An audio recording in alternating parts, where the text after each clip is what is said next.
Jai Hind everyone, myself Ankita, Faculty of Department of IT, AGGEC. Today I'm going to discuss Unit 2 of the Software Engineering course, BCS 601. So this is the content that I'm going to discuss in this lecture, that is requirement engineering process, requirement elicitation, analysis, documentation and review. Now, in the last video lecture, we have discussed about SDLC, that is Software Development Lifecycle Model, in which we have studied the process of software development, what process we should follow for software development. Now, the first step was requirement analysis and specification. So, we are going to discuss the first step of SDLC in this unit. So, the first and foremost requirement for developing a software is to know what should we make, right? And for that, we need to collect the information, collect the requirements from the users.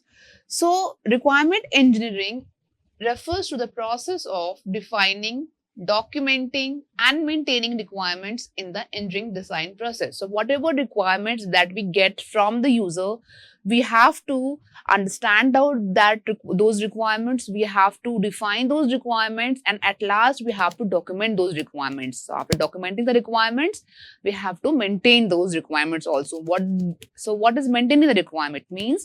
For example, if there is some changes by the users, so requirements can change. So requirements changes, so we have to modify our written documentation. So that is maintaining the requirements.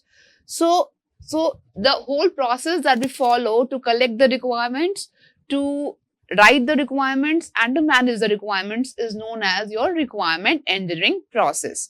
Now, what is the input of this requirement engineering? The input is your problem statement. Now, problem statement is what? It is an initial, description of the problem that the user give to us. So the user will give us that this is our problem and we want to solve it. So that is your initial input to this process. And the output will be your SRS. So requirement engineering, if we consider it is a single process, the input is your problem statement that you will get a rough information or brief information about the software that the user wants. And after this process, we will get a detailed document which is known as SRS, that is Software Requirement Specification, which will consist the description of what the system will do. And please, we have to keep that in mind that SRS will only contain the details of what the system will do and not how we will do. So, the requirement, SRS will only consist the requirements and it won't have any developmental features. Okay. So, what is the requirement engineering process? The first step is requirement elicitation. Requirement elicitation means we are collecting the requirements from whatever sources we are finding. Then after collecting the requirements, we will have a rough set of requirements with us. And after that, we have to analyze those requirements. Now, analysis is important. Why? Because when we are documenting the requirements, we are writing the requirement, collecting the requirements. We are not doing from one user. So we are doing it from multiple users. So there might be some inconsistencies, some discrepancies. So we have to understand the requirements, we have to analyze those requirements to find out those inconsistencies, and then we have to reconfirm from the users to finalize those requirements. So after analysis of the requirements, we have to document the requirements, right? We have to write out in documentation phase, we will form an SRS. So after the formation of SRS, we have to review the SRS, that whatever the content that we have written, it is valid or not. So before all this process, there is another phase called as feasibility study. Now, feasibility study says, so whenever suppose you are getting some, as a developer team, you are getting some requirements from the users, some problem statement from the users, you have to understand whether it is feasible for me or whether that software is feasible or not, right? Whether that software is viable or not. Right? So it assesses the software in various ways. The first one is your technical feasibility. So we have the technical competence to create that software or not. Whether the requirement that is given by the users and the technical requirement that is given by the users is feasible or not. So we check that in your technical feasibility. For example, suppose I have a classroom and we have you can say a CCTV camera on it. Right now, I says I have a classroom and CCTV camera is there, and the specification of CCTV camera is 2 megapixel. Now you have to make an attendance monitoring system where each student face should be identified and attendance should be marked accordingly. Now, is this a technical feasible? No, it is not. Why? Because the specification of the cameras that were present in the class is not enough for the identification of faces. So that is not technical feasible. So we'll check such a thing in your technical feasibility. Next is economic feasibility. So there are resources that we need to invest on to create the software. So we have to check whether the amount of resources that we are investing in, we are getting returns out of it or not. So if you're not getting returns, it is of no use to take up that project. Third is operational feasibility, whether the software that we are creating will be operational or not. Will it be able to be used by the users or not? If my users are not technically competent enough to use the software, then there is no point of making that software. Legal feasibility, whether my software is complying to all the standards or not, right? So schedule feasibility, whether at a timeline that was given by the user to me, the customer to me, is viable for us to make or not. So whether we can complete a project in the schedule or not, right? So these are the various aspects by which we try to check out the feasibility of the requirements, right? And after, if it have passed all these stages, we get to the next step, that is your requirement elicitation. Now, requirement elicitation is, in the simple word, it means collecting the requirements from all possible sources, from all possible stakeholders. We are collecting the requirements. So it's the most difficult, most critical, most error prone, and most communication intensive. Now, the problem of requirement engineering is here that we are trying to understand the problem of the users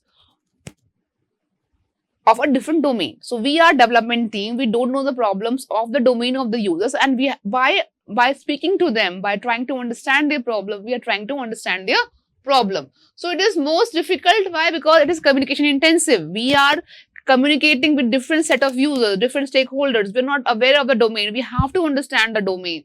Now, people from different domains have different, nomenclature. They use different nomenclature for different things. Now, there is very much communication required between the two sets of people.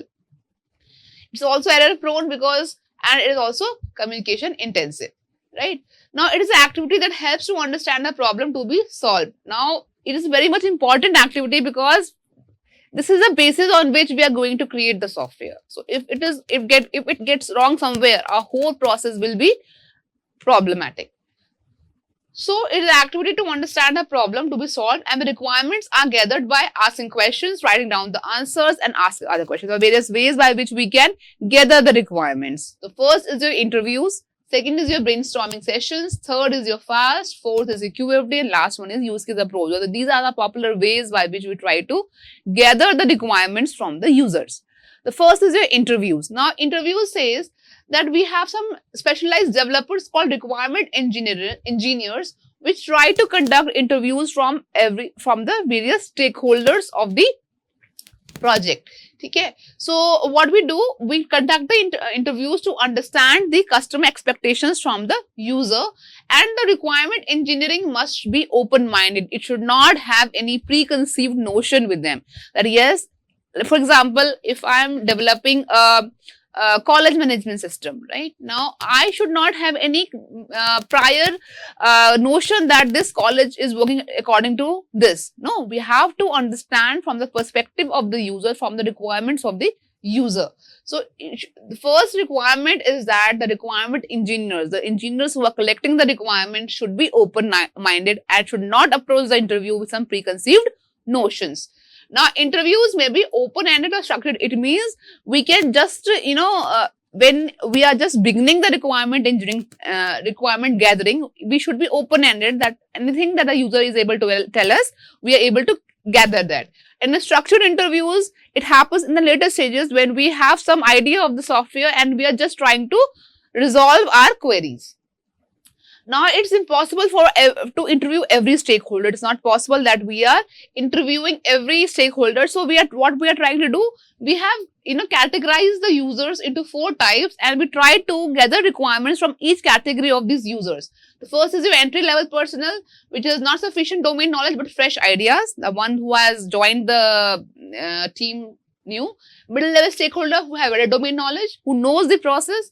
Third is the managers, and the fourth is the users of the software. So with these 4 categories of the users, we are gathering the requirements.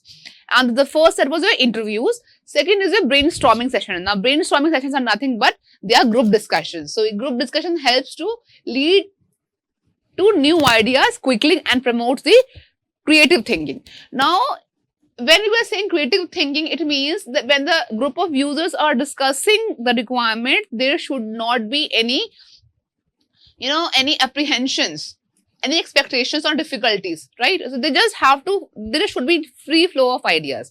That's the main agenda of brainstorming sessions. So all participants are encouraged to say whatever ideas came to their mind. They have to say those ideas. Now, highly trained facilitator is required to handle the group bias. Now, when we are multiple people are discussing about something, so there can be some group bias. So therefore, there should be some moderator or facilitator who will, if some problem arises, who is able to handle those problems. If the discussion goes off track, the facilitator have the responsibility to bring the discussion back on the track. So every ideas will be documented, and after the session, a detailed report will be generated. So if there are any incomplete ideas, those ideas will be listed separately and it will be discussed at length after some time. Now, after all the requirements have been jotted down, we have to list those requirements and with their priority if possible.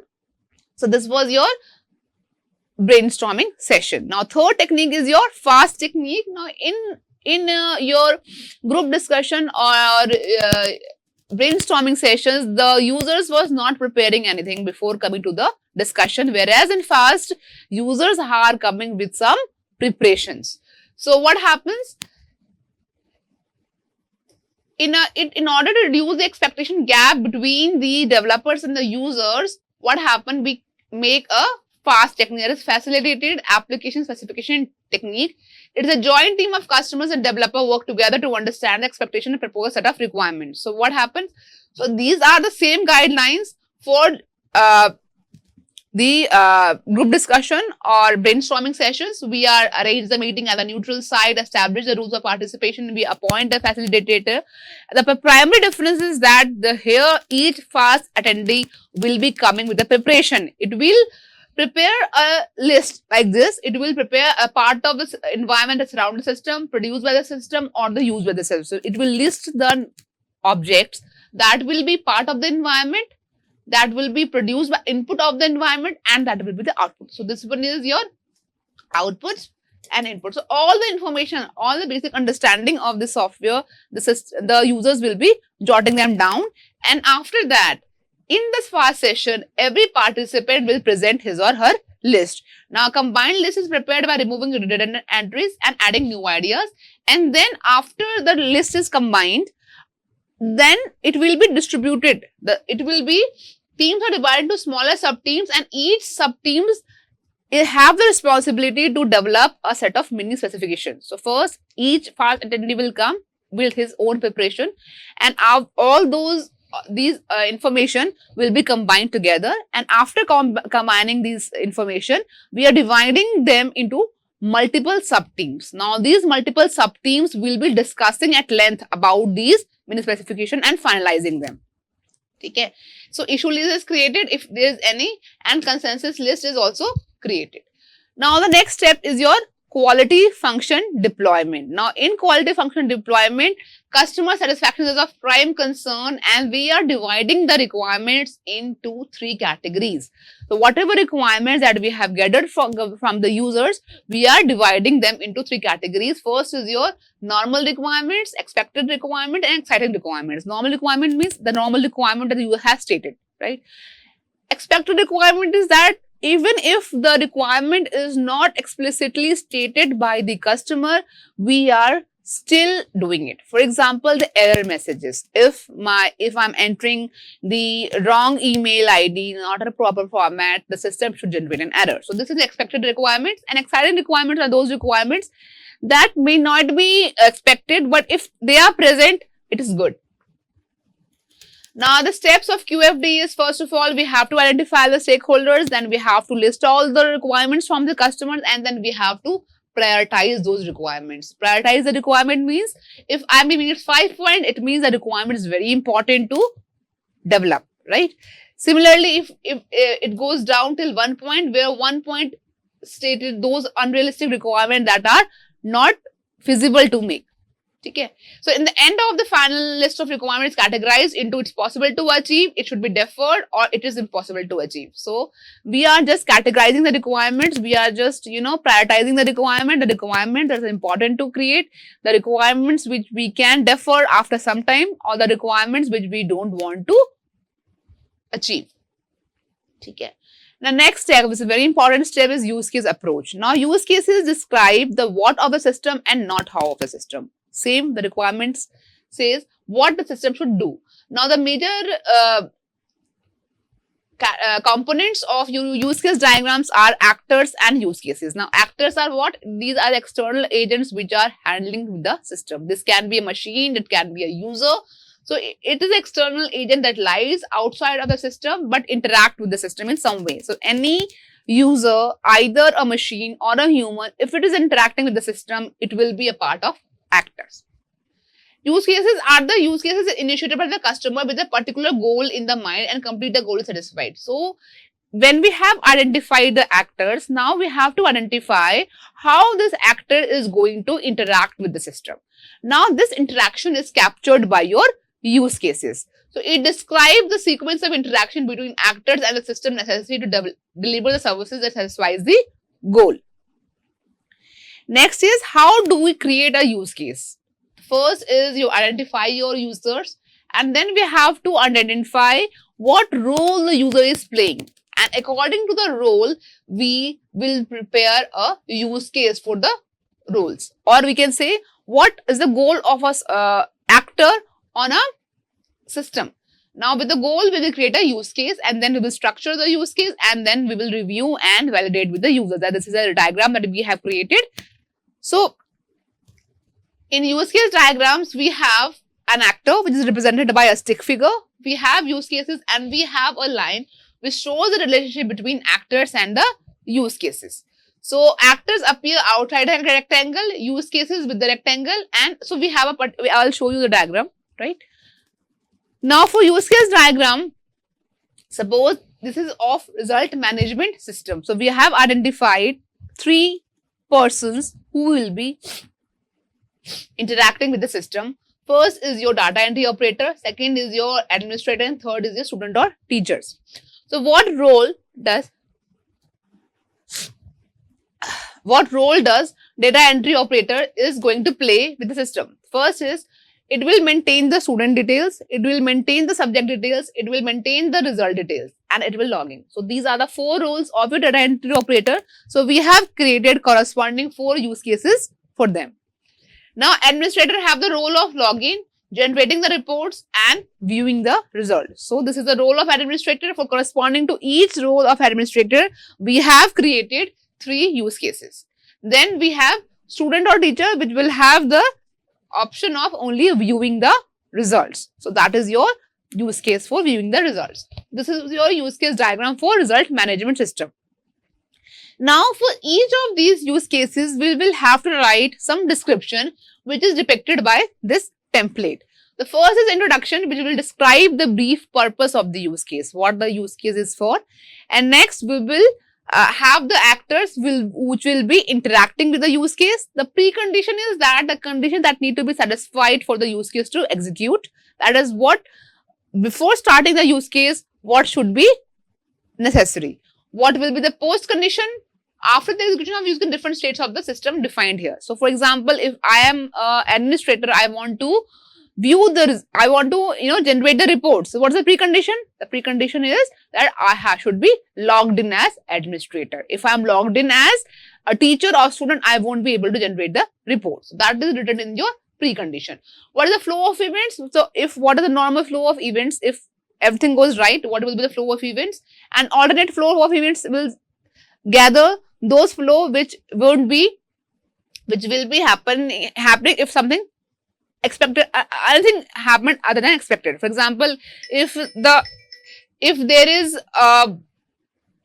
error, if suppose I am logged in as a student and I'm trying to generate the reports, so it will give me an error. So that is written in your alternate flow.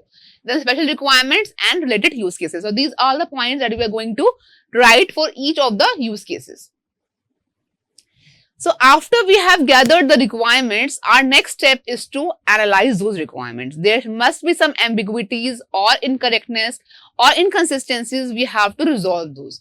For example, so in this phase, we are doing that. So in requirement analysis, the requirement are analyzed and refined to make it consistent and unambiguous. So we will be creating a graphical view of the entire system. So whenever we have to analyze the requirement and analyze anything, the best way to analyze them is to depict them in the diagrammatic form. So that we do in your requirement analysis phase. So what we do first is we draw a context diagram. Then we try to develop a prototype. If the requirements are very much hazy with us, we develop a prototype. We model the requirements. So context diagram is a basic diagram which will depict the system as a whole. And then if it is not clear to us, we will develop a prototype. And then we will model the requirements. We will depict the requirements in a graphical form. It could be either through DFDs, your ER diagram, your data dictionaries, or you can decision tables. So these are various ways by which we can model the requirements, and the last we will be finalizing the requirements. The first step is your context diagram. So it is a simple model that defines the boundaries and interfaces of this proposed system with the external world. So for example, if we have result management system, so data entry operator have the two roles, student information entry and the subject information entry. Marks entry operator have one role, marks entry. And what are the outputs? So in this, we are just trying to find out what are the inputs that is going to be in the system and what is the output, right? So input is information entry, subject marks, and output is student information report generated, mark sheet generated, and student performance report generated. So this is the output of the system. Second is to develop the prototype. So it's an effective way to find out what the customer really wants. So we take the customer feedback to continuously modify the prototype until he or she is satisfied. So we will give them a visual description of this proposed system, and if the user is satisfied, we will be able to confirm the requirements. So the requirement is of making a prototype is that it should be built quickly and at a relatively lower cost. Okay. So due to its limitations, we should not be acceptable if we are investing large cost for developing a prototype. It will be a huge waste of time for us. So therefore, it should be built quickly and it should not be accepted as a final system because it's an optional, right? So many organizations are developing prototypes for better understanding before the finalization of SRS. The purpose of prototype is to understand the requirements. Now, how we model the requirements? So in the modeling phase, we are just representing the system graphically, right? So graphical view will help us to identify any incorrectness, if the information is missing, any inconsistency, any ambiguity. So we are removing all these issues from whatever requirements that we have gathered in your requirement elicitation phase. So this is your data flow diagram. Here what we do, we are just depicting how the data is flowing through the system. Entity relation diagram is for we are identifying various entities and what are the relationship between those entities. Data dictionary is mostly, it is made along with DFD to describe various, processes that we have written in your DFD. We are defining that in your data dictionary. Last one is decision table. It consists of various conditions and actions So in which possible condition, what action will be taken? We will be representing that in your decision table. Last step is your finalizing the requirements. So when all the requirements we have gathered, first we have gathered the requirements. Now, second, we have analyzed those requirements, analyzing the requirements that if there is inconsistencies. And third is your modeling the requirements, which is another way of, finding out any inconsistencies and understanding the system better. And after the finalizing the requirement, next we will be documenting those requirements. So we have finalized the requirements, and next step is your documenting the requirements. Now in documenting, we will be preparing a software requirement specification, SRS. Now SRS is the final document that we create after collecting the requirements and after analyzing the requirements. It forms as a contract between the customer and the developers, so as if there any feud happens in future, we can refer to the custom SRS documents. So it serves a number of purposes depending on who is writing it. If the SRS is written by the customer system, or it could be written by the developer of the system. Okay. So if the SRS is written by the customer, it will define the need and expectation of the users. If it is written by the developer, it will serve as a contract between the customer and the developer. So we will be dealing with the second type, that whatever SRS is being written, it is written by the developers to understand the requirements, and it will form as a contract between the customer and the development. So when we are writing the requirements, we form it as SRS. Now SRS should be correctly define all the requirements. It's a primary requirement because it will be formed as a contract. So it should be correctly defining all the requirements. It should not describe any design details. So in the requirement phase, we are only concerned of what are the requirements. We are not concerned how we are going to implement those requirements. So it should not have any design details, and it should not impose any additional constraints. So what are the characteristics of good SRS? It should be correct. It should be unambiguous, means if a statement is written, it should have only one meaning. It should not have multiple meanings.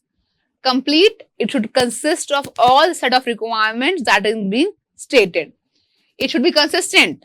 It means that if I have written in one place that leave approval of a employee is done by HOD, right? And in another way, in another place, I have written the leave is approved by director. So this is unambiguous. It is an inconsistent statement. So obviously it is also ambiguous because it is not clear who is the final authority for the approval of leaves of an employee. It should be ranked for important or stability. It should be verifiable. Each statement should be verifiable. If I have written, the response time should be fast. Now it is not a verifiable statement. You should have clearly written the response time should be 5 seconds. Okay. It should be modifiable. It should be traceable. Modifiable means we should be writing in such a way that we can modify the requirements as and when need arises. So these are the few characteristic features of a good SRS. Now after we have written the SRS, we have to check whether we have correctly written SRS or not. For that, we will do requirement validation. So it will, after the completion of SRS, we will check the requirement document for completeness, conformance to standards, requirement conflicts, technical errors, or ambiguous requirements. So if we find the error in document, so we have to improve if we find a document error, improve the quality of software development process. So sooner we find the error in the document, it will be better for us, and we will have a better quality software development process. Now there are two types on which we can analyze or validate the requirement. First is analysis, where we work in the raw requirements collected from the various stakeholders. So this will happen before SRS. Okay. And validation will happen after the completion of your SRS. So when we have completed the SRS, we will be validating the SRS with the set of departments. So what is the validation process? We have the SRS documents, we have the organizational standards, our organizational standards, then we have knowledge, approved actions, and after the validation process, we will be having a list of problems with the SRS.